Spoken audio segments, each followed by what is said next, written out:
Hi everyone, welcome to the lovely 15th hole here at Royal Canberra. Returfed, designed golf course down the front here. Got the water in front here. It's causing a few people fits when they come and see me in the pro shop. If it was only, they tell me they've had a few issues chipping over the water.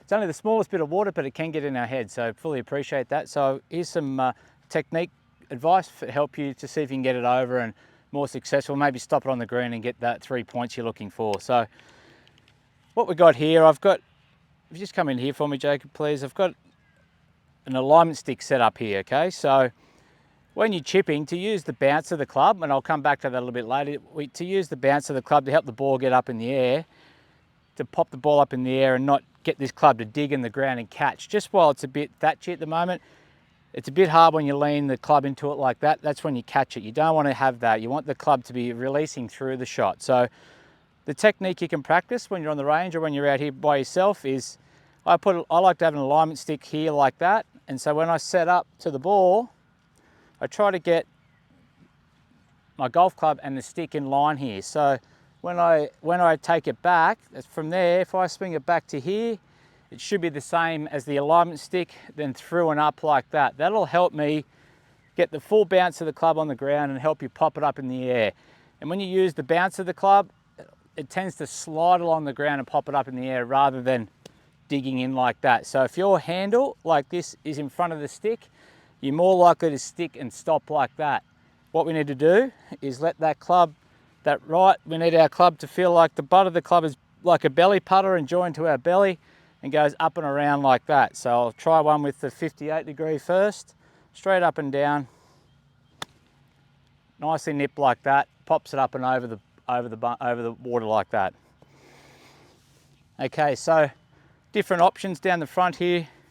So 58 and 8, 54 and 12, 8 degrees of bounce. So when the grass is really tight and your chipping feels like it's a little bit, it's one of your stronger points, probably use one of those. That'll help you get the ball up in the air a little bit more.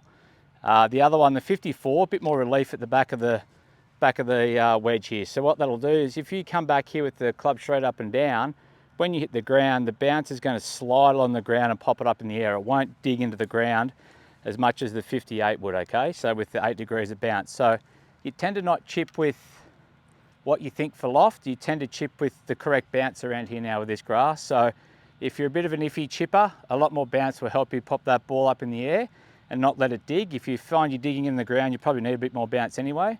Then the 58's a little bit tight there. So I'll just hit a couple more with the 54. You just follow it through here for us, Jacob, from behind. So I'm set up nice and square, club straight up and down, swing back and forward. You get that ball nice and soft like that over the water. Now you can see how I haven't taken any divot there. It's just brushed the grass straight up and down, brush the divot there.